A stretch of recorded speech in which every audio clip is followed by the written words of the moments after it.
Have you ever looked at the Greek statue and thought, damn, they look good. I wonder what they ate back then. Today we're gonna be eating like an ancient Greek. Breakfast, lunch, dinner, and snacks. Let's get started. We're starting the day with some Tiganites, aka pancakes. I'm using spelt flour as that's an ancient grain. To a little bowl, I added equal parts of flour and water and seasoned with salt.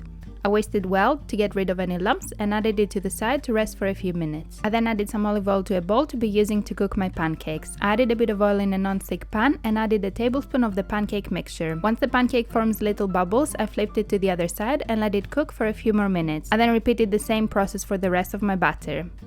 While the pancakes were cooking, I served myself a side of fruit. And apparently ancient Greeks started the day with wine, and even though usually they would mix it with water, in the morning they would drink it like that. I then served my pancakes on my plate, and since I love a sweet and salty combination, I topped them with some feta cheese, sesame seeds, and of course some Greek honey, which in my opinion is the best honey. I really like thyme honey, but let me know in the comments if you have a favorite honey, Greek or not. Would love to hear what you like.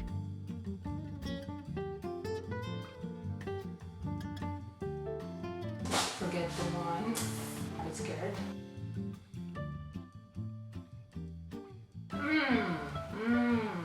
Wow. These are good. They're so good. And they're not too sweet. I like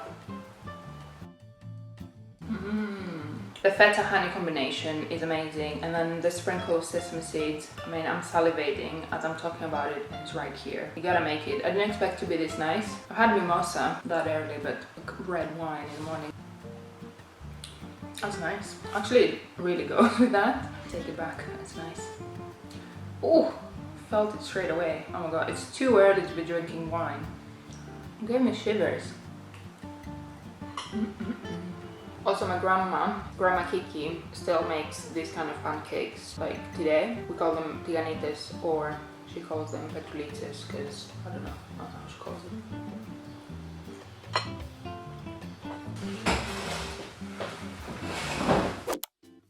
Next up, we're going to be making some bread to have for our lunch. To a big bowl, I added some spelt flour and barley flour, instant yeast, and some salt. I gave it a quick mix and then added some lukewarm water. I brought the mixture together with a spoon and then placed it on a floured surface so I can knead it. So just take a bit of the dough, bring it towards the middle, and push it back out again. Why am I not wearing an apron and an all-black outfit? I don't know. I also had to flour the surface a few times as the dough was quite wet, so I just kneaded the bread for 5 minutes or so until it was smooth. How cute! So small. I don't know how big the bread will be, but we'll see. I placed the bread back in the bowl, covered it with a tea towel, and let it rest. We let it rest for 3 hours. It's 8:40, so it's a long process. After a few hours, I got the dough out on a floured surface and folded it in a few times. I then placed it in a little bowl lined with baking paper, although if you have a bread basket that's even better, and I let it rise for about an hour. After an hour, I placed the bread in my saucepan that I had warmed up in the oven for about 45 minutes, closed the lid and let it bake for about 20 to 30 minutes. After that, I removed the lid and let it bake for another 15 minutes or so. While the bread is baking, let's make our lentil soup. I let the lentils soak for a few minutes and then put them in some boiling water to boil for about 5 minutes. While the lentils are boiling, I grab the carrot and the celery from my fridge, plus an onion and some garlic from my pantry. I cut the celery in small pieces and then did the same with the carrot. Lastly, I chopped a bit of onion in small pieces and peeled the garlic clove to add whole in the soup.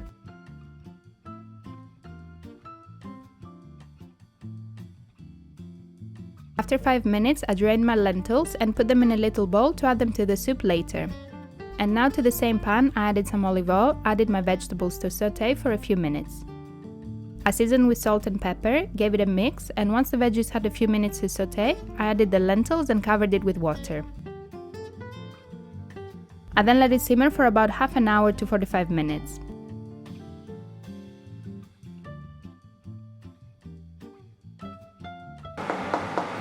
And now our bread is ready, so we're ready to serve our lunch. I started by cutting a few slices of the bread. It was a bit too early to cut it. I probably should have let it sit for a few minutes after taking it out of the oven, but I was just too impatient. I served some feta on my plate, some Kalamata olives, and of course a few slices of my homemade bread. I then served my soup in a little bowl and lunch was ready. Legumes and lentils were a staple in ancient Greece, especially as they were very cheap and readily available to most people, so lentil soup would be a very common meal for ancient Greeks. And of course, for our drink, we're going to be having some wine mixed with water, so I just added the wine. I couldn't finish from breakfast in a glass with water, and lunch is served. I'm so excited. First, cheers, yamas. Why would you put water in it? Yeah, I'd rather have less wine, not watered down. Let's try the bread first. It feels more like, it looks like fudge. I don't know if you've ever made that kind of bread. It's like a bit more doughy. I like it. It's like fudge. I really like it. Let's try the soup. Not bad. I like it. And I think with feta, it will elevate it to 8 or 9. Depends if you like lentils, I guess. I like lentils. And there's a very similar recipe that we do even to this day, which is like lentils, onion and garlic, very simple, but the main difference is that you add passata. Not a lot, but a little bit makes such a big difference. But when I was doing my research, apparently tomatoes didn't come to Greece. They came from America, so they didn't have tomatoes back in ancient Greece, so I can't imagine life without tomatoes. They're just amazing. So yeah, be grateful for tomatoes and all the good stuff that we have to this day, right? Something nice about just having simple meals like this, I really like them also. Yeah, I really like the simplicity of them, and you know, a bit of homemade bread. Also having some breakfast, lunch, and of course I have a Greek meal without a yes or olives. I'll give this another try. I guess you get used to it if that's all you're drinking. It tastes a bit more like juice because it's so watered down.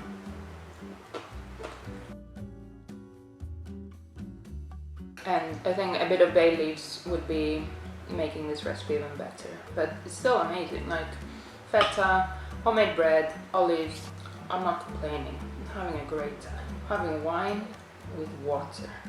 What else can I ask for?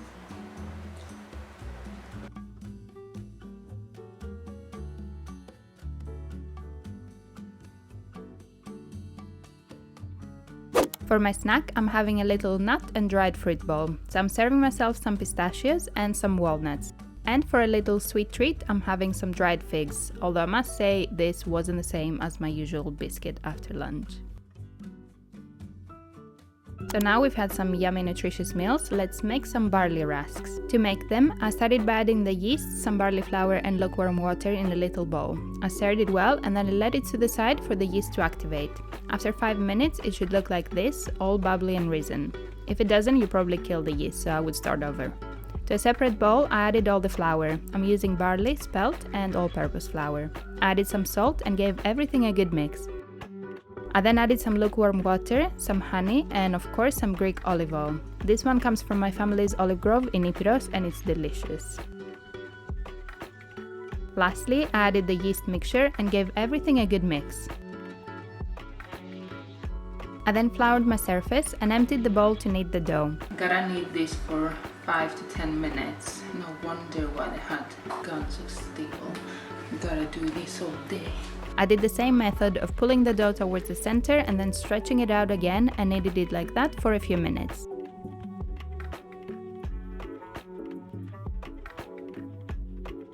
What's this muscle? My triceps are on fire, honestly. Quite a good way to get rid of your anxiety and stress though, doing this. 5 minutes all I can manage. My triceps are on fire, especially the right one. So I think it's ready to prove. I placed the dough in a bowl, covered it with a tea towel and let it in a warm spot to rise. After a few hours, the dough had doubled in size, so I floured my surface again, emptied the bowl and divided it as evenly as I could.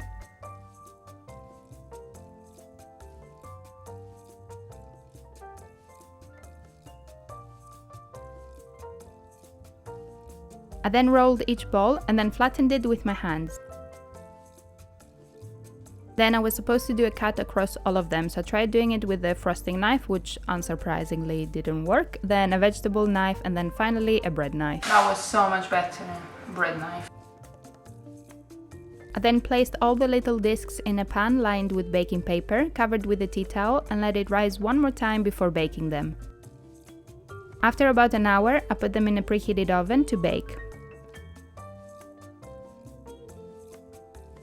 Once they were baked, I put them in a cooling rack to cool for a few minutes.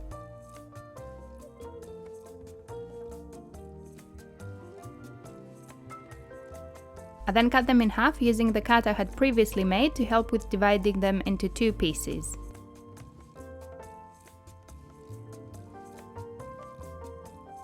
I then placed the halves in the pan and we're going to be baking them again in a low temperature for about 2 hours. After 2 hours, my rusks were ready, so I removed them from the oven and they were nice and crispy and ready to be enjoyed.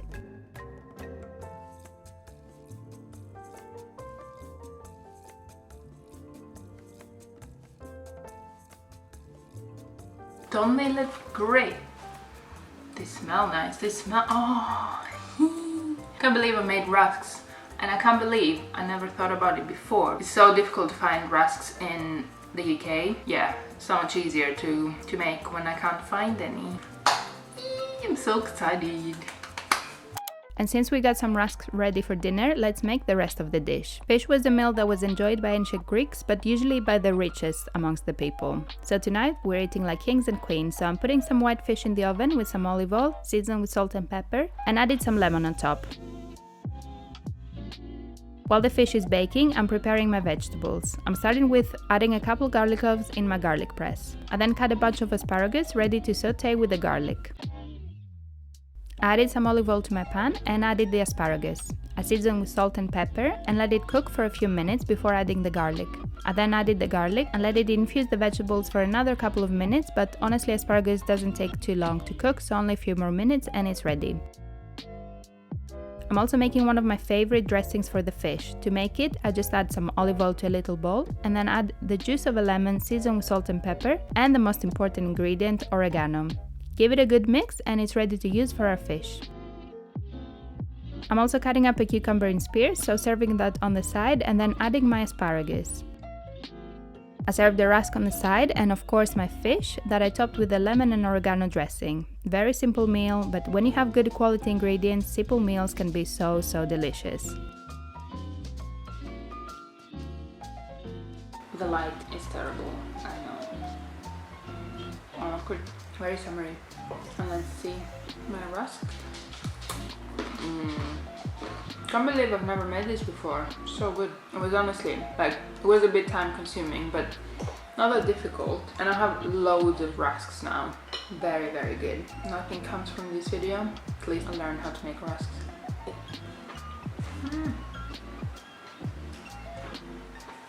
Garlic, asparagus, amazing. Very simple food, but as I said, if it's good quality. Quick note, I'm obviously not a historian, so if there is something that's not accurate, let me know in the comments, because this is just from my research online. I will be linking recipes below. If you know a recipe that you think I've missed and it's a very ancient Greek recipe, leave it in the comments below. If you enjoyed this video, make sure you give me a big thumbs up, and if you want to see part 2, let me know in the comments. How do you say bye in ancient Greek? Oh, isto je panidin. Let's say isto je panidin. See you on the next one.